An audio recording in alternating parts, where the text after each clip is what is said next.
Assalamualaikum warahmatullahi wabarakatuh. Perkenalkan, nama saya Tiara Lestari. Saya di sini sebagai moderator dari kelompok 7. Yang mana kelompok 7 ini beranggotakan yang pertama ada Zahin Aulianti dengan NIM 248, yang kedua ada Divya Regina dengan NIM 253, yang ketiga ada Wildan Maulana dengan NIM 273, dan yang terakhir ada saya sendiri Tiara Cici dengan NIM 241. Pada kelompok 7 kali ini, kami akan mempresentasikan review jurnal dengan judul Efektivitas Permainan Konstruktif Aktif untuk meningkatkan kemampuan membaca siswa kelas 2 sekolah dasar. Jurnal ini diteliti oleh Praditya P. Pertiwi dan Sugianto. Pada jurnal ini termasuk ke dalam jurnal psikologi dengan volume 34 dan nomor 2 yang diterbitkan tahun 2007. Untuk pembahasan selanjutnya akan dipresentasikan oleh presentator yang lain. Latar belakang dalam penelitian ini didasari oleh fakta bahwa kemampuan membaca anak-anak Indonesia masih tergolong rendah jika dibandingkan dengan negara-negara lain di Asia Tenggara. Menurut data dari World Bank, meskipun sektor pendidikan di Indonesia mengalami peningkatan, negara ini masih tertinggal dalam hal tingkat melek huruf jika dibandingkan dengan negara-negara tetangga. Hal ini menjadi perhatian yang serius karena kemampuan membaca yang baik merupakan landasan utama dalam proses pembelajaran dan peningkatan kualitas sumber daya manusia. Pendidikan membaca secara formal biasanya diajarkan di sekolah pada tahun-tahun awal, seperti kelas 1 dan kelas 2 sekolah dasar. Oleh karena itu, langkah terpenting dalam mengatasi permasalahan kemampuan membaca yang rendah adalah dengan menemukan metode pengajaran yang tepat dan efisien. Perkembangan dunia pendidikan saat ini menunjukkan adanya tren inovasi dalam metode pengajaran yang lebih interaktif dan tidak terbatas pada setting kelas tradisional. Bahkan metode-metode baru ini telah mengintegrasikan perkembangan teknologi sebagai sarana pembelajaran yang efektif. Dalam konteks ini, penelitian tentang pengaruh permainan konstruktif aktif terhadap kemampuan membaca kelas 2 sekolah dasar menjadi relevan. Permainan konstruktif aktif diharapkan dapat menjadi salah satu metode yang efektif dalam meningkatkan kemampuan membaca anak-anak, terutama dalam hal kecepatan membaca dan pemahaman bacaan. Oleh karena itu, penelitian ini bertujuan untuk menguji hipotesis bahwa pemberian perlakuan permainan konstruktif aktif dapat meningkatkan kemampuan membaca pada siswa kelas 2 sekolah dasar. Dengan demikian, penelitian ini diharapkan dapat memberikan kontribusi dalam upaya meningkatkan literasi anak-anak di Indonesia. Selanjutnya, identifikasi variabel. Yang pertama, variabel dependent atau variabel bebas. Dalam jurnal ini, variabel bebasnya adalah perlakuan permainan konstruktif aktif atau aktif konstruktif play. Yang kedua, variabel dependent atau variabel terikat. Dalam jurnal ini, variabel terikatnya adalah kemampuan membaca siswa kelas 2 sekolah dasar yang meliputi kecepatan membaca dan pemahaman bacaan. Yang ketiga, confounding variable atau variabel kontrol. Dalam jurnal ini, variabel kontrolnya adalah intelijensi siswa. Selanjutnya ada hipotesis penelitian. Dalam hipotesis penelitian ini mengajukan hipotesis penelitian mengenai permainan konstruktif aktif dapat meningkatkan kemampuan membaca pada siswa kelas 2 sekolah dasar. Kemudian ada metode. Pada metode terdapat beberapa poin. Yang pertama, subjek penelitian. Pada subjek penelitian ini merupakan siswa kelas 2 sekolah dasar dengan rentang usia 7-8 tahun. Subjek berjumlah 66 subjek dari 2 sekolah yang berbeda, yakni yang pertama dari SDN 1 Johor dan yang kedua dari SDN 2 Randusari. Pada penelitian ini menggunakan cara random dalam penentuan kelompok eksperimen dan kelompok kontrol.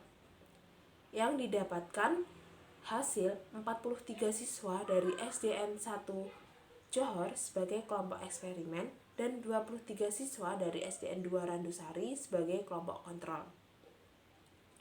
Yang kedua, ada poin desain yang digunakan.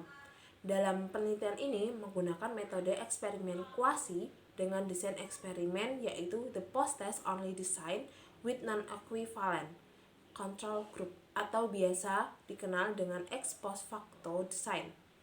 Penelitian ini tidak menggunakan data-data pretest sebagai indikator kemampuan awal, namun menggunakan arsip Dinas Pendidikan Kabupaten Klaten untuk mengetahui nilai bahasa Indonesia sebagai indikator kesetaraan kelompok eksperimen dan kelompok kontrol.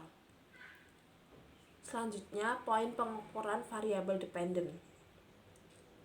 Pengumpulan data dalam penelitian ini menggunakan tes kemampuan membaca yang disusun oleh Rahma Widiana. Dengan bentuk tes berupa bacaan kalimat deklaratif dan beberapa item pertanyaan inferensial.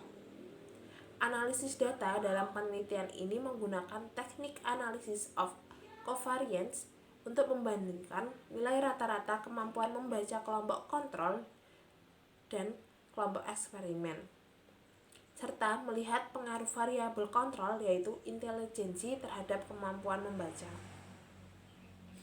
Poin selanjutnya ada prosedur eksperimen. Sebelum melakukan eksperimen, dilakukan uji coba terlebih dahulu mengenai manipulasi guna mengetahui sejauh mana manipulasi tersebut dapat digunakan. Setelah melakukan uji coba, selanjutnya melakukan penelitian dengan memberikan manipulasi kepada kelompok eksperimen selama 1 hari, kemudian dilanjut dengan pengukuran kemampuan membaca di hari selanjutnya. Manipulasi tersebut juga diberikan kepada kelompok kontrol setelah dilakukannya pengukuran kemampuan membaca pada kelompok eksperimen. Pada prosedur manipulasi disusun dalam modul pemberian manipulasi permainan konstruktif aktif untuk meningkatkan kemampuan membaca. Dalam penelitian ini, peneliti membutuhkan bantuan asisten peneliti untuk menjadi observer, dengan salah satu observer memberikan manipulasi kepada subjek penelitian. Hasil eksperimen dan kesimpulan. Hasil analisis statistik secara umum menunjukkan bahwa tidak ada perbedaan yang signifikan terhadap kemampuan membaca kelompok kontrol dan kelompok eksperimen. Hal ini berarti bahwa permainan konstruktif aktif tidak berpengaruh secara signifikan dalam meningkatkan kemampuan membaca siswa kelas 2 SD. Terdapat perbedaan kecepatan membaca yang signifikan antara kelompok yang mendapatkan perlakuan permainan konstruktif aktif dengan kelompok yang tidak mendapatkan perlakuan. Namun, tidak ada perbedaan pemahaman bacaan antara kelompok eksperimen dan kelompok kontrol. Review jurnal.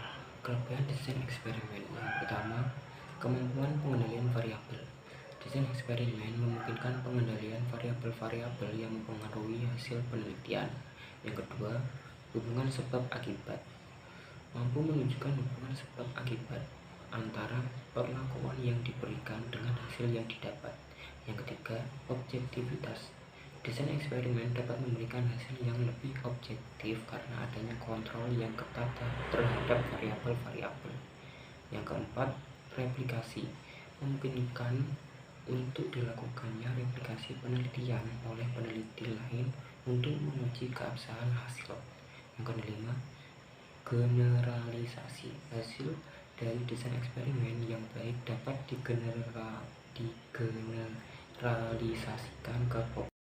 Yang selanjutnya, kekurangan dalam desain eksperimen. Yang pertama, tidak menggunakan data pretest. Desain eksperimen tidak menggunakan data pretest sebagai indikator kemampuan awal yang dapat mempengaruhi validitas internal penelitian. Yang kedua, kurangnya kontrol situasi. Kurangnya kontrol terhadap situasi selama penelitian seperti kontrak belajar terhadap semua subjek penelitian. Yang ketiga, keterbatasan validitas eksternal. Desain eksperimen mungkin memiliki keterbatasan dalam menggeneralisasikan hasil ke situasi di luar penelitian.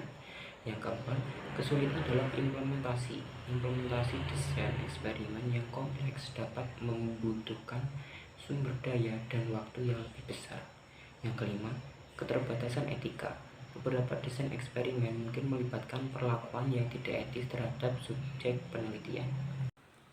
Baik, pemaparan review jurnal nasional dari kelompok 7 dengan judul Efektivitas Permainan Konstruktif Aktif untuk meningkatkan kemampuan membaca siswa kelas 2 sekolah dasar telah selesai disampaikan. Saya sebagai moderator meminta maaf apabila dalam penyampaian ini dan dalam review jurnal ini terdapat kekurangan. Terima kasih. Wassalamualaikum warahmatullahi wabarakatuh.